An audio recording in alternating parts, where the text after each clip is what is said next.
Bonsoir à toutes et à tous. À la une de ces journaux, l'affaire sur le viol de 2 infirmières dans la commune de Kisenso qui continue à soulever des vagues d'indignation. L'Association nationale des infirmiers du Congo, ANIC, condamne l'acte et appelle à des sanctions exemplaires. Et déjà en première instance, les accusés écopent de 20 ans des travaux forcés. On fait le point dans ces journaux. La minière de Bakwanga a longtemps incarné les rêves d'un Congo économiquement fort. Colosse au pied d'argile, l'Amiba rené de ses cendres. Le chef de l'État, Félix-Antoine Tshisekedi Tshilombo, apporte son appui. Qu'en est-il des 5 millions de dollars américains décaissés pour redonner vie à ces géants miniers? Les détails dans ces journaux. Bienvenue à tous. Au terme d'une visite privée de 48 heures à Kinshasa, la capitale, le président de la République du Congo a regagné Brazzaville cet après-midi. Avant de s'envoler, Denis Sassou Nguesso a eu un tête-à-tête avec son homologue de la République démocratique du Congo, Félix-Antoine Tshisekedi Tshilombo. C'était au Palais de la Nation. La République démocratique du Congo et la République du Congo-Brazzaville entretiennent des relations de bon voisinage privilégiées et exemplaires depuis des siècles. Pour la 4e fois depuis janvier 2019, les deux chefs d'État, Félix-Antoine Tshisekedi Tshilombo et Denis Sassou Nguesso, se sont retrouvés en rencontre bilatérale. En sa qualité de président du comité de haut niveau de l'Union africaine, le président Sassou Nguesso est venu échanger avec le futur président de l'Union africaine sur le grand dossier du continent. Naturellement, nous avons pu, le président et moi-même, échanger sur l'ensemble des situations qui préoccupent le monde. La pandémie de Covid-19, ses conséquences économiques, financières et sociales graves. J'échange avec le futur président de l'Union africaine parce que l'année prochaine, le président Félix Tshisekedi sera président en exercice de l'Union africaine. Donc j'ai échangé avec le futur président. Venu pour une visite familiale à Kinshasa pour les obsèques de sa belle-sœur Germaine Djembo, le président Sassou Nguesso a aussi remercié son homologue Félix-Antoine Tshisekedi Tshilombo pour les soutiens lui exprimés au moment de l'organisation des obsèques. Mon épouse et moi avons bénéficié du soutien de mon frère, le président Tshisekedi, et son épouse. Nous avons senti la solidarité des populations de Kinshasa sur le lieu du deuil et à travers nos déplacements à Kinshasa le long des avenues, des boulevards. Et nous restons très marqués par ces gestes de solidarité. Et je voudrais donc remercier le président et ma petite sœur, la première dame, pour tout ce qu'ils ont fait pour nous, parce qu'ils sont restés à nos côtés en permanence jusqu'à l'instant présent. Répondant à son tour à la presse brazzavilloise sur la question du projet pont-route-rail entre Kinshasa et Brazzaville, le président Félix-Antoine Tshisekedi Tshilombo a affirmé que sa réalisation dépend de préalables posés par la RDC, à savoir la construction du port en eau profonde à Banana. Le projet se rapproche de plus en plus de sa réalisation et donc on a parlé des derniers réglages qui consistent à intéresser ceux qui vont venir entreprendre ce grand projet sur l'importance qu'il y a à s'impliquer aussi dans la réalisation du projet du port en eau profonde de Banana. Et donc l'un n'ira pas sans l'autre. Au terme d'une visite privée de 48 heures à Kinshasa, le président Denis Sassou Nguesso a requis son hélicoptère pour regagner Brazzaville.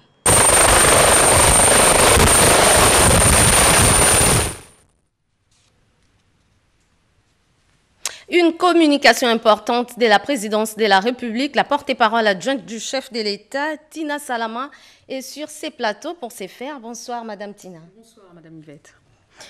Ordonnance numéro 20/135 du 10 septembre 2010 portant nomination des conseillers au Collège de l'autorité de régulation de la Poste et des télécommunications du Congo, en sigle ARPTC. Le président de la République, vu la Constitution telle que modifiée par la loi numéro 11/002 du 20 janvier 2011 portant révision de certains articles de la Constitution de la République démocratique du Congo du 18 février 2006, spécialement en son article 79, vu la loi cadre numéro 003/2002 du 16 octobre 2002 sur les télécommunications en République démocratique du Congo, spécialement en son article 1er, 5 et 8, vu la loi numéro 014/2002 du 16 octobre 2002 portant création de l'autorité de régulation de la Poste et des télécommunications du Congo, spécialement en ses articles 1er, 2, 8, 9 et 10, vu l'ordonnance numéro 19/1056 du 20 mai 2019 portant nomination d'un Premier ministre, vu l'ordonnance numéro 20/016 du 27 mars 2020 portant organisation et fonctionnement du gouvernement, modalité de collaboration entre le président de la République et le gouvernement, ainsi qu'entre les membres du gouvernement, revu l'ordonnance numéro 09/041 du 1er juin 2009 portant nomination des conseillers au Collège de l'autorité de régulation de la Poste et des télécommunications du Congo, en sigle ARPTC, revu l'ordonnance numéro 014/019 du 2 juin 2014 portant renouvellement du mandat des conseillers du Collège de l'autorité de régulation de la Poste et des télécommunications du Congo, en sigle ARPTC, vu la lettre numéro RDC/Assemblée nationale Sénat/38 2020 du 31 juillet 2020, signée conjointement par les présidents des deux chambres du Parlement, communiquant les noms des personnes proposées à la nomination pour le compte du Parlement au Collège de l'autorité des régulations de postes et des télécommunications, vu la nécessité et l'urgence, ordonne. Article 1er, sont nommés conseillers au Collège de l'autorité des régulations de la Poste et des télécommunications du Congo, en sigle RPTC, les personnes dont les noms, posténoms et prénoms suivent. 1. Messieurs Kokola Ntwali Kantintima Prince. 2. Messieurs Pondé Issambois Joseph Alfred. Article 2. Sont abrogées toutes les dispositions antérieures contraires à la présente ordonnance qui, en rapport avec les membres du Collège de l'autorité de régulation nommés sur proposition du Parlement. Article 3. La présente ordonnance entre en vigueur à la date de sa signature, faite à Kinshasa le 10 septembre 2020.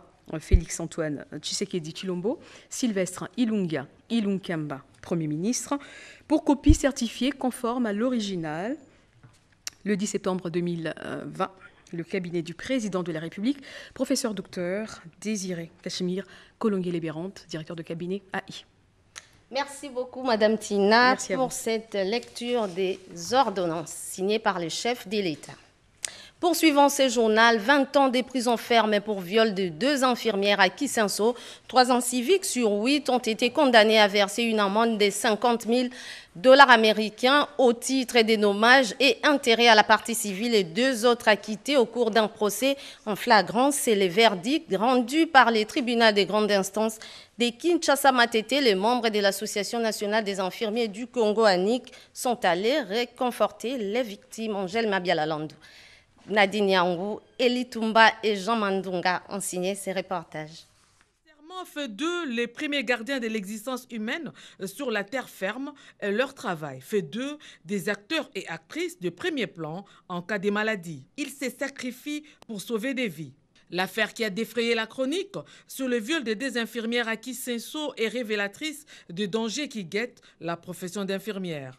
Face à cet acte ignoble, la Corporation des infirmiers monte au créneau et appelle à plus de sécurité pour cette catégorie professionnelle.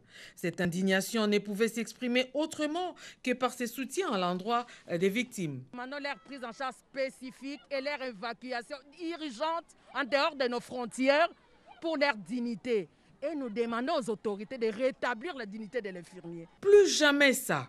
Ces infirmiers exhortent le pouvoir public à apporter assistance aux blouses blanches. Nous nous sacrifions jour et nuit. C'est assez, c'est trop. Les 2 jeunes infirmières qui ont été violées n'ont ni prime ni salaire. Pendant plusieurs années qu'ils ont œuvré dans les structures de l'État. Pour afficher cette détermination, ces infirmiers ont pris part à la première audience publique des auteurs de ces crimes. 3 inciviques écopent de 20 ans de servitude pénale et une amende de 800 000 francs congolais pour viol qualifié, extorsion et vol. Ils doivent également payer l'équivalent en francs congolais de 50 000 $ américains à la partie civile à titre de dommages et intérêts. 2 interpellés ont été acquittés et 3 autres mineurs transférés au tribunal pour enfants. Les 2 victimes présentes lors de cette audience en flagrance, une ayant de la peine à marcher, n'ont pas tari d'éloges à l'endroit des éléments de la police nationale congolaise promptes dans leur mission régalienne, celle de sécuriser les personnes et leurs biens. Un communiqué du ministère des Droits humains en rapport avec le viol des infirmières à Kisanso, le ministre des Droits humains, Maître André Litiasebe, a appris avec indignation les cas de viol perpétrés par des criminels communément appelés Kuluna sur 2 infirmières au centre de santé Révolution de Kisanso dans la nuit de vendredi au samedi 12 septembre dernier dans la commune portant le même nom à Kinshasa, avec toute sa compassion aux victimes des souffrances éprouvées par ces actes abjects. Le ministre se félicite de la promptitude avec laquelle la justice a réagi par la tenue d'un procès en procédure de flagrance par les tribunaux des grandes instances de Kinshasa-Matete. Il espère un verdict exemplaire à l'issue du dit procès pour qu'il serve de leçon à tous ceux qui s'adonnent à ce genre de pratiques ignobles. Le ministre encourage des chefs, les éléments de la police nationale congolaise à tout mettre en œuvre pour protéger et sécuriser la population en proie aux exactions du fait des hors-la-loi. Faite à Kinshasa le 15 septembre 2020 et Congola Djanga Blaise, conseiller en communication au ministère de droits humains. Poursuivons ce journal. La minière de Bakwanga Miba, de nouveau debout sur ses 2 pieds. C'est un pan de l'économie qui se redresse. 5 millions de $ américains, c'est l'enveloppe, fruit de l'effort consenti par le chef de l'État Félix-Antoine Tshisekedi Tshilombo pour un début des relances des ces géants miniers. D'autres explications dans ces reportages signés Robert Ndaye-Tchinsense. La minière de Bakwanga est bien obligée de se relever et sortir de son coma. Coma dû à la mauvaise gestion de son personnel, de ses ressources minières et de ses relations avec ses partenaires. Et pourtant, autrefois poumon économique de la province du Kasaï oriental, mais qui a vu malheureusement son personnel qualifié subir 170 mois d'arriérés de salaire.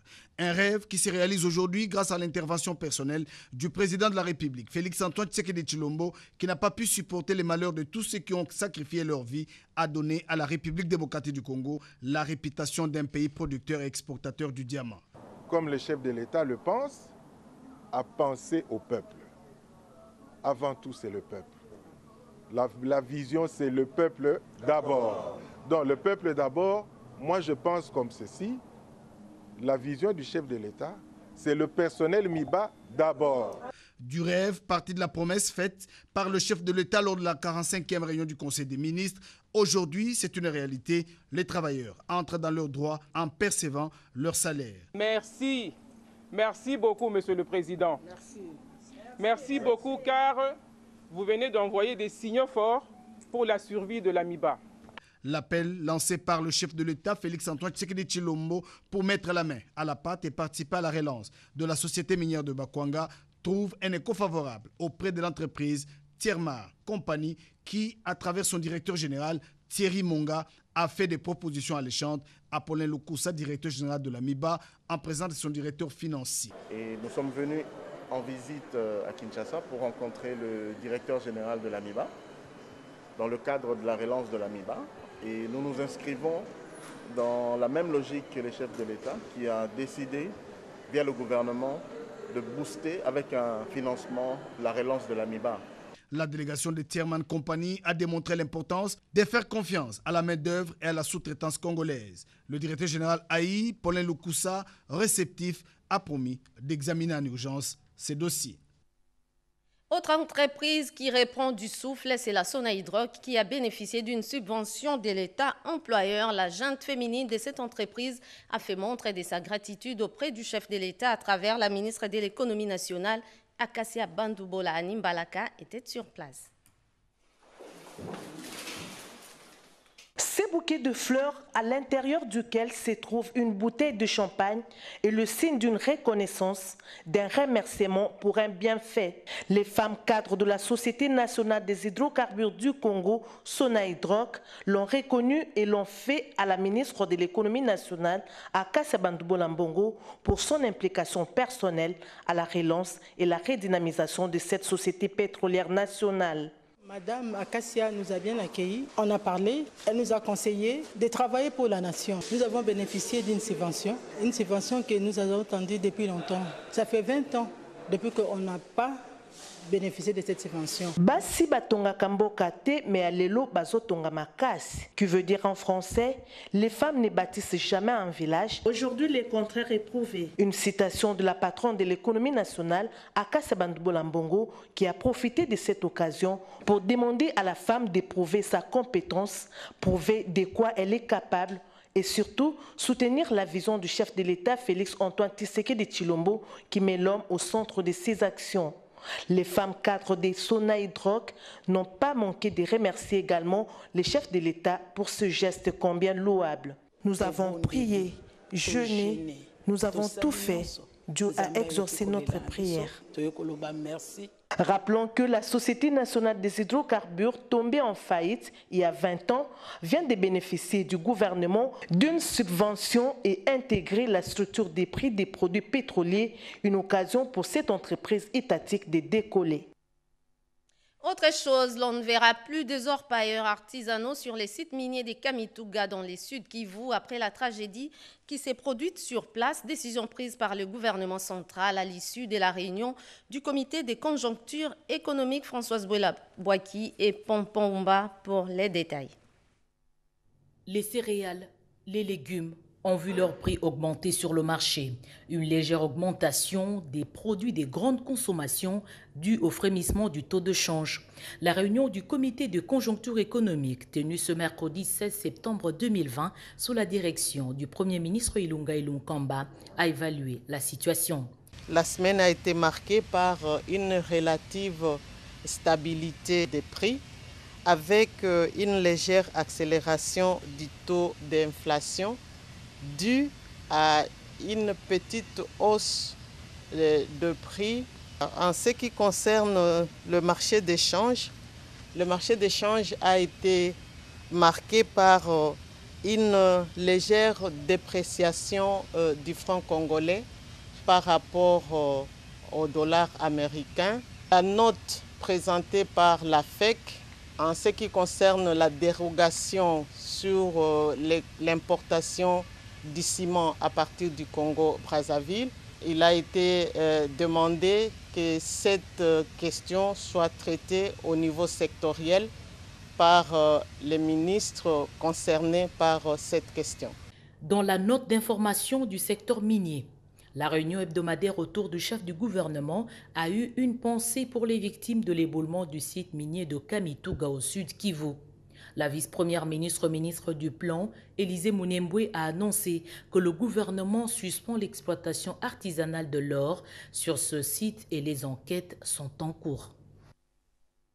La résurgence de l'insécurité dans la partie orientale de la République démocratique du Congo ainsi que les kidnappings, ces phénomènes qui a pris de l'ampleur à Kinshasa, la capitale. La présidente de l'Assemblée nationale, Janine Babunda Lioko, a évoqué ces questions au cours de la cérémonie d'ouverture de la session ordinaire de septembre 2020. On y revient à travers cet extrait choisi par Sylvie Moembo. Sur le plan sécuritaire, la partie orientale de la République démocratique du Congo est toujours en proie à l'activisme des groupes armés nationaux et étrangers, parmi lesquels les groupes terroristes des ADF et autres qui continuent à donner la mort et à se livrer à de graves violations des droits humains parmi les populations civiles ainsi qu'au pillage de nos ressources naturelles. Cette image choquante de l'incursion en pleine journée et en pleine ville des miliciens de la Codeco dans la ville de Bunia, encore fraîche dans nos mémoires, est symptomatique de la précarité sécuritaire dans laquelle vivent nos compatriotes de certaines zones du pays, plus particulièrement ici, dans la province de l'Ituri, qui connaît une résurgence malheureuse de la violence armée après l'avoir vaincue il y a une dizaine d'années. D'autres actes d'insécurité ont également été signalés dans la province du Tanganyika, à Minembwe au sud Kivu et à Beni dans le nord Kivu, ainsi que ici, dans ma ville, la ville de Kinshasa, avec l'apparition malheureuse de la pratique des kidnappings dans les transports en commun, ainsi que des viols, dont le dernier en date d'une violence inouïe à l'hôpital de santé et maternité La Révolution, dans la commune de Kinsenso, de 2 infirmières devant leurs patients. À Isiro, le viol d'une élève qui devait passer ses épreuves de terminale est tout aussi choquant. La ville de Lubumbashi, elle, souffre encore des violences urbaines à forte intensité, ainsi que la cité de Kasumbalesa, avec le démantèlement d'un réseau organisé de fraude douanière. Tout en condamnant ces graves atteintes aux droits sacrés de nos compatriotes et en saluant l'action menée par nos forces armées et de sécurité, j'invite le gouvernement de la République à tout mettre en œuvre pour doter ces dernières davantage de moyens humains, matériels et logistiques.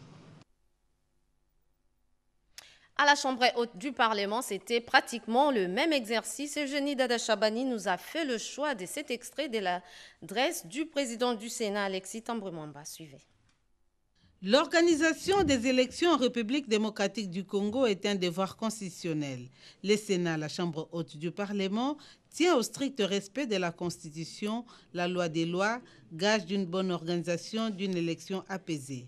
Pour l'exercice budgétaire 2020-2021, le président du Sénat, l'honorable Alexis Tambwe-Mwamba, propose des pistes pour garantir le financement des élections de 2023.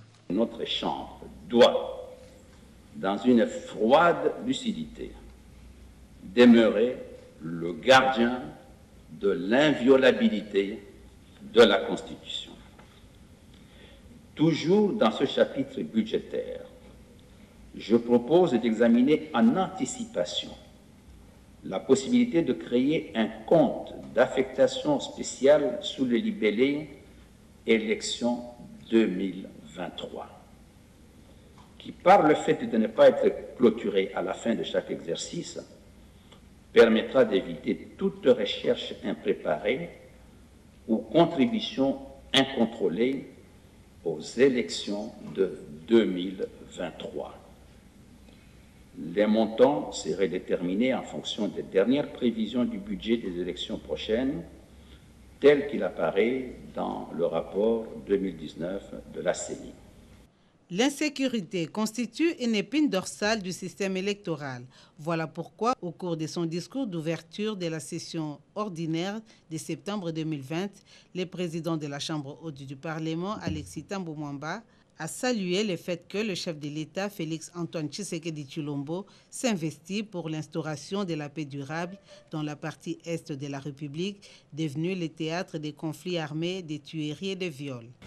Je salue par cette occasion l'initiative du président de la République, qui convie 5 de ses collègues et présidents des pays voisins aux fins de concertation sur la paix et la sécurité à l'est de la République et dans la région des Grands Lacs. Nous espérons que ce sommet se tiendra rapidement et attendons beaucoup de lui pour la sécurité de l'Est. Il convient de signaler également dans ce même chapitre la recrudescence du banditisme urbain traduit par des rackets, enlèvements, viols et tueries à Kinshasa, Goma et dans d'autres villes du pays. J'exhorte encore ici le gouvernement à déployer plus de force, tout en veillant à ce que justice se fasse. Car comme disait Blaise Pascal, je cite, « La force sans la justice est tyrannie, mais la justice sans force était puissante. Le voix s'élève pour condamner les propos indignes tenus à l'égard de la présidente de l'Assemblée nationale, Janine Mabunda Lioko. La dernière en date, c'est celle de la jeunesse féministe du PPRD. Suivez. Dans une démocratie, même aussi jeune comme la nôtre, il n'y a jamais totale convergence d'idées, mais plutôt c'est la contradiction d'opinion qui confère sa vitalité à ce système politique. Ne pas le comprendre ou l'intérioriser et verser dans l'injure facile est un manque criant de bon sens, sinon de savoir vivre en communauté. Nous, jeunesse féminine du PPRD, condamnons avec la dernière énergie le propos discourtois des membres d'un parti politique bien identifié à l'endroit de Mme Janine Mabunda Lioko, présidente de l'Assemblée nationale de la République démocratique du Congo. Nous mettons en garde l'auteur principal et les auteurs intellectuels de ce propos indigne et exigeons réparation de leur part. Nous en appelons à la mobilisation de toute la communauté nationale pour barrer la route à la montée de la culture d'injure publique qui élit domicile dans notre pays comme jamais auparavant.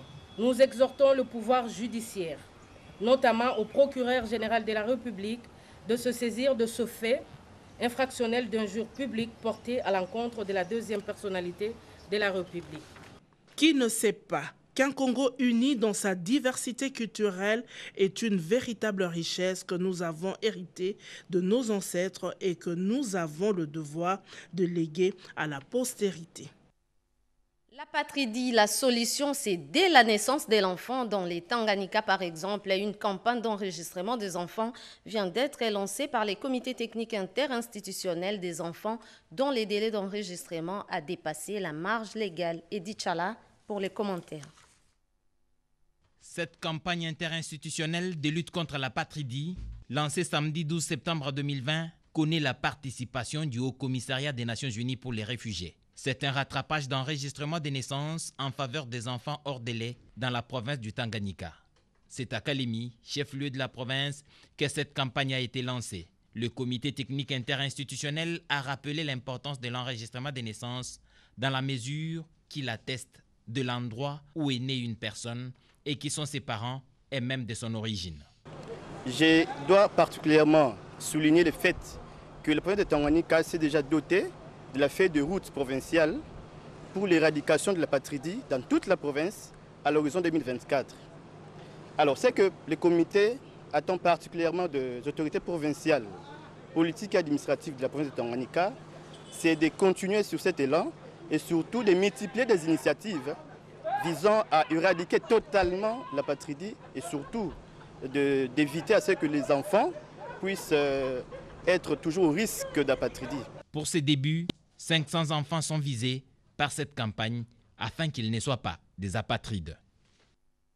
Vous avez corrigé avec moi, il s'agit bien de la campagne de rattrapage lancée par les comités techniques interinstitutionnels. C'est ce mercredi 16 septembre que l'humanité célèbre la journée de l'identité en RDC. L'Office national d'identification ONIP a célébré cette journée sous les thèmes parce que l'identité est plus que jamais importante pour une RDC émergente. Angèle Mabiala-Landou et Elie Toumba pour les reportages.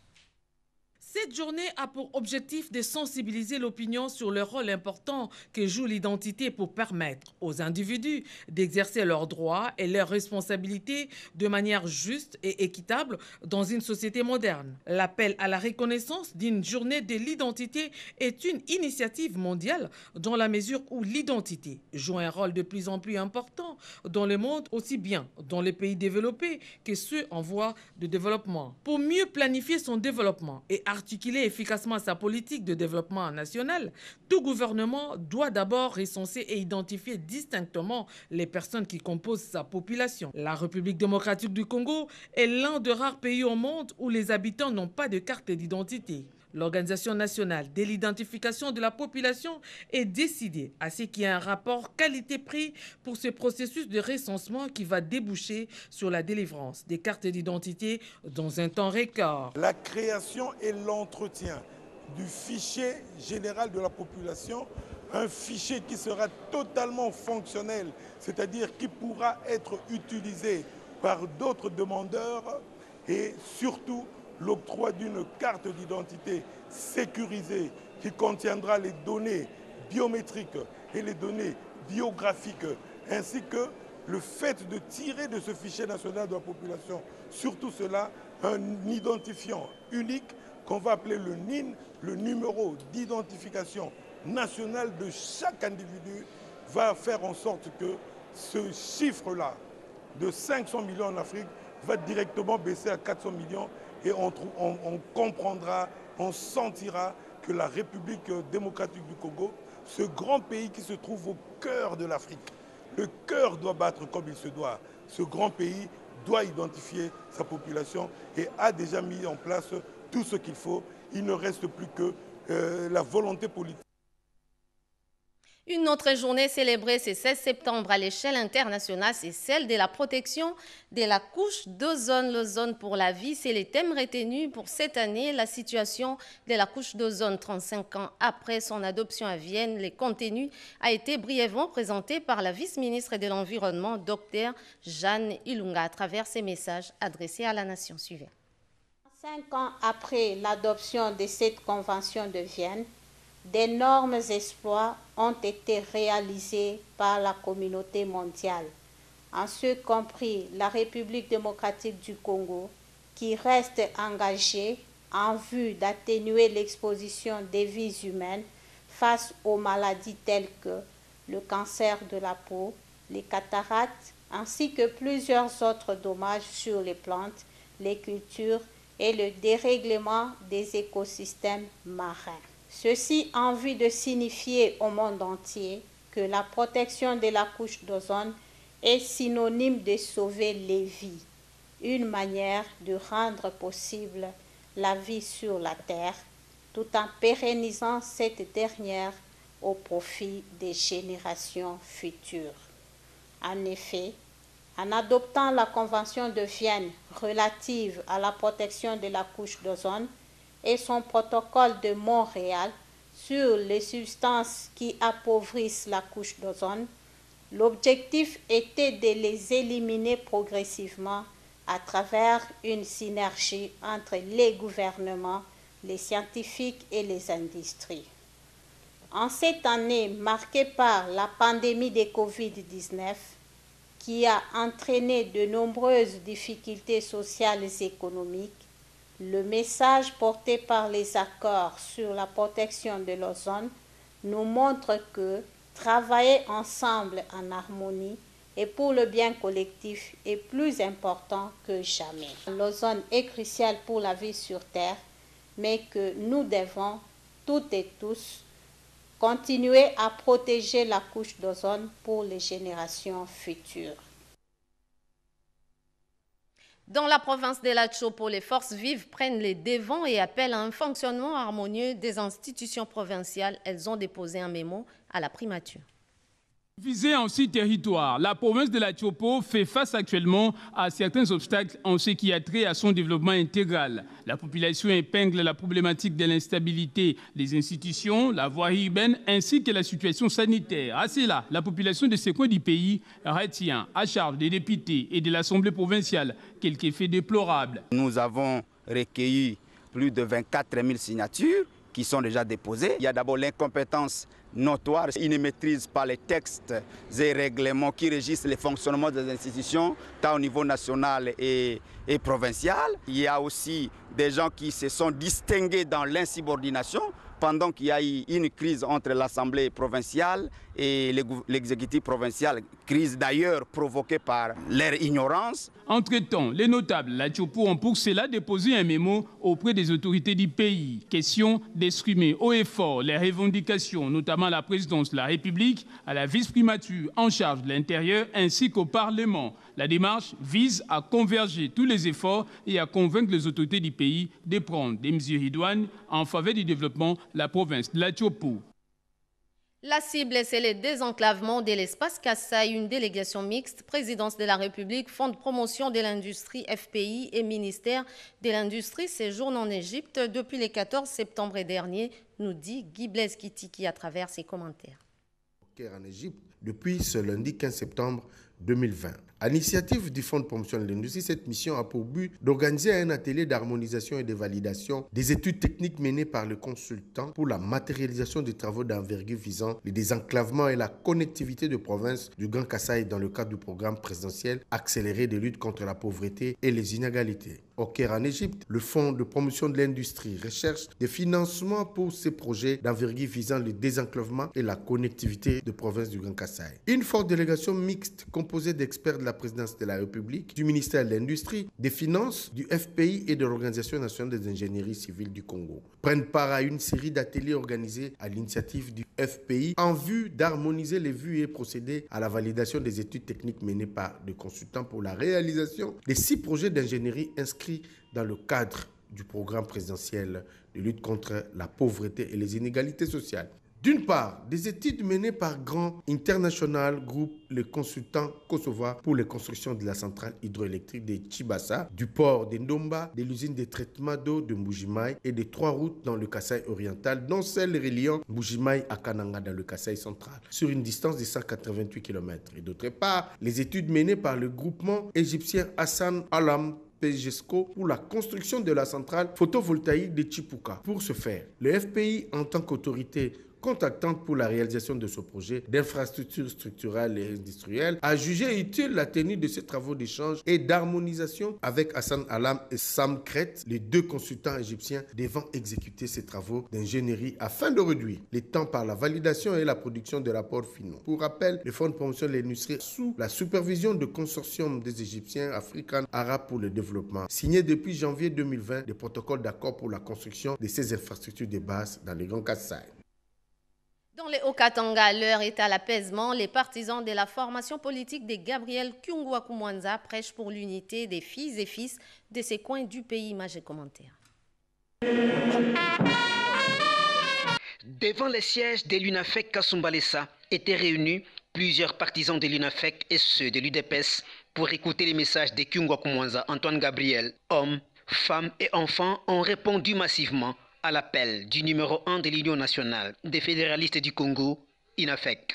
Après quelques allocutions, Antoine Gabriel Kyungwa-Kumwanza a pris la parole pour remercier d'abord sa base politique de cette ville frontalière de la province du Haut-Katanga pour un accueil digne de son rang. C'était une occasion pour celui qui les Katongais appellent affectueusement Baba de sensibiliser la population des Kasumbalesa sur les questions politiques de l'heure.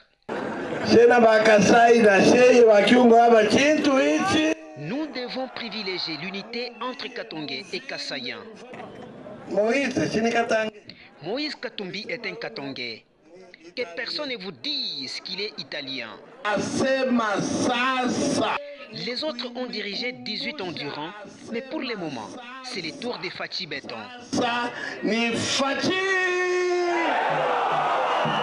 L'occasion faisant les larrons, Kyungwa-Kumwanza Antoine Gabriel a réitéré son soutien indéfectible au président de la République, Félix Antoine Tshisekedi Tshilombo.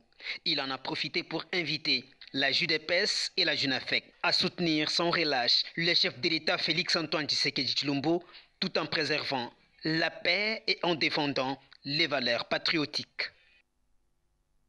Vers un partenariat, allais-je dire, entre une école suisse et les collèges cartésiens de Kinshasa et d'Ichala nous en dit un peu plus à travers ces reportages.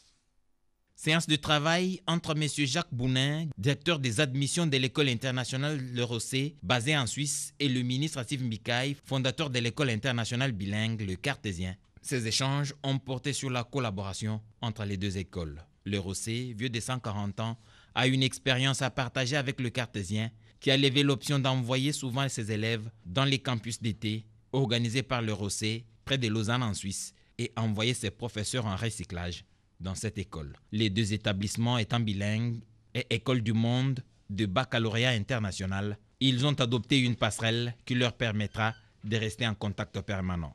Alors on peut toujours proposer des camps à vos élèves. Il y a investissement, ce n'est pas un choix difficile pour les familles de se détacher de son enfant transmettre à moi, et c'est une bonne approche que posée. Les élèves congolais qui voudraient poursuivre leurs études en Suisse à l'école internationale Le Rosset pourraient transiter par le Cartésien en vue de se préparer à la sélection pour faciliter leur admission. Nos élèves iront régulièrement participer au camp d'été organisé par les Rosets près de Lausanne en Suisse.